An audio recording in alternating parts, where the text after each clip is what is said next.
વલસાડના ધરમપુરમાં શિવરાત્રી પર્વે શ્રદ્ધાનો મહાસંગમ રચાયો। વાંકલ ગામમાં 31 લાખ રુદ્રાક્ષમાંથી નિર્મિત 31 ફૂટ ઊંચા ભવ્ય શિવલિંગની સ્થાપના કરવામાં આવી। લિમ્કા બુક ઓફ રેકોર્ડ્સમાં સ્થાન મેળવનાર બટુક મહારાજ દ્વારા તૈયાર કરાયેલ આ શિવલિંગના દર્શન માટે ભક્તોની ભારે ભીડ ઉમટી રહી છે। કુદરતી સાનિધ્યમાં આયોજિત આ મહોત્સવમાં શિવકથા સાથે ભક્તિમય માહોલ જામ્યો છે।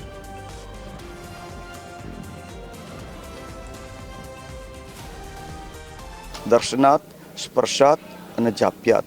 રુદ્રાક્ષ બોટનિકલ એટલે વનસ્પતિજન્ય છે, ત્રણે ત્રણ રીતે મદદ કરે, એનું દર્શન, એનો સ્પર્શ અને એનાથી જપ કરવાથી। તો અહીંયા વિશેષ સીડીની વ્યવસ્થા કરવામાં આવી છે। શ્રદ્ધાળુઓ શ્રદ્ધાથી ઉપર જાય છે, વોલેન્ટિયરો કળશ આપે છે અને પાણીનો કળશ ચડાવે છે। એટલે શ્રદ્ધાળુ એક લોટો જલ ચડાવે એટલે શ્રદ્ધાળુઓને 31 લાખ શિવલિંગ અભિષેક કર્યાનું ફળ મળે છે। આ અદ્ભુત ઘટના છે।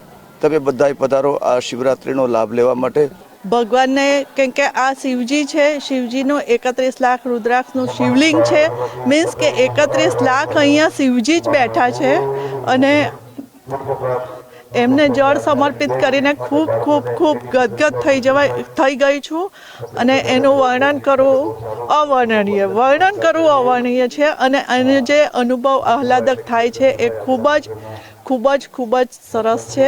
મહાશિવરાત્રિના પાવન પ્રસંગે અમે ભિન્ન ભિન્ન જ્યોતિર્લિંગનું મહાત્મ્ય રહેલું જ છે, એમનો દર્શન કરવાનો ખૂબ જ ભક્તિભાવ રહેલો છે અને દર્શન કરવા જ જોઈએ એવી આપણી માન્યતા છે, શાસ્ત્રોમાં પણ ઉલ્લેખ છે જ।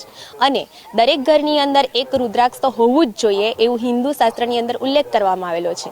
તો અહીં જ્યારે 31 લાખ રુદ્રાક્ષ દ્વારા મહાશિવલિંગનું આપણે દર્શન કરીએ ત્યારે ખૂબ જ ધન્યતાનો અનુભવ થાય છે અને એવું લાગે છે કે જ્યારે ઘર બેઠા પાવન ગંગા આપણા સમક્ષ પધારી હોય એવી ધન્યતાનો અનુભવ થાય છે।